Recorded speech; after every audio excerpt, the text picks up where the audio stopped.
I was in a 2-on-1 meeting the other day, and I decided to ask both colleagues, what is the thing that they are seeking to fix?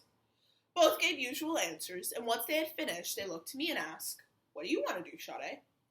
And that's when I knew that they had misinterpreted my question. For you see, I asked them, what is it that they want to fix? But I didn't say all that. Instead, I responded, we are losing out on public intellectuals. Now, I'm a Renaissance woman. I want to reignite what this term, public intellectual, means. But first, we must know that we are losing out on these people. That we are losing out on people who provide and critically examine, not for their own agenda of what is right and what is wrong, but to educate and elucidate the public. That is where I come in. I want to fix that problem. I want to reawaken what it means to be a public thinker. And yeah, some can argue that we do have rising public intellectuals with Ta-Nehisi Coates and Malcolm Gladwell, but too many of these current and rising stars stay within their own segment of the public, only reinforcing their own agenda back to their base. We have long forgotten the days when intellectuals presented on the way in which our civilization ought to move forward. To put quite candidly, public intellectuals of the 21st century are dead.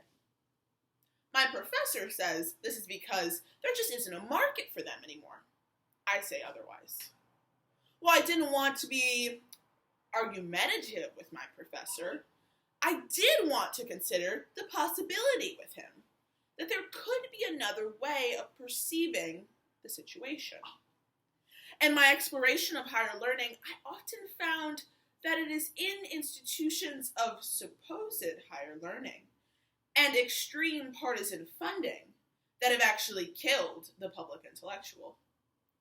With universities doubling down, becoming more insular, and academic thinking far too narrow, public intellectuals have been forced to forego the pursuit of truth and wonder and find more marketable traits, and dilute their intellectual capacity to fit donors' preferred notions. Donors who are far less interested in intellectual progress and prestigious nonpartisan work. No longer are we placing great emphasis or great importance on seeking value in knowledge and understanding.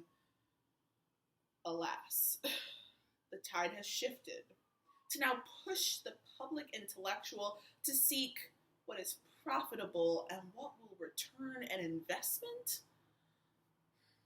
So perhaps, in some ways, my professor is correct.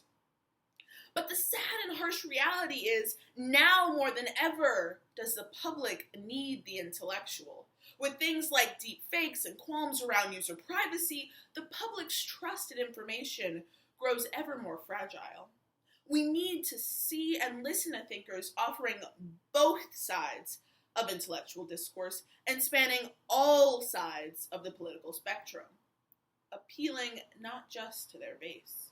In fact, we need thinkers who shake up their base. Now more than ever, we need great minds that captivate the public as they once did when Mary McCarthy and Emile Du Bois-Reymond walked this earth. You know what we need?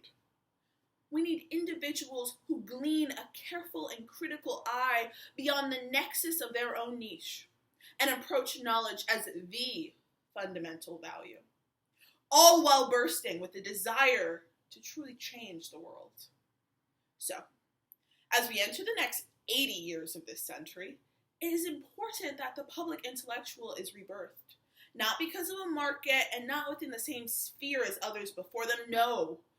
This century's problems require that the next generation of public intellectuals be well-versed, interdisciplinary thinkers to see and think about the world around them, prepared to meet the strong demand for vibrant ideas and innovative solutions.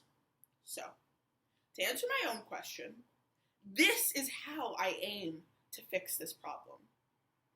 I am the next great public intellectual, Well-versed and well-equipped with the interdisciplinary perspective, I am ready to meet society's needs for true intellectual discourse. I'm ready to step in and guide the way to rejuvenating what it means to be a true public intellectual of the 21st century. And my journey begins with the Schwarzman Scholars.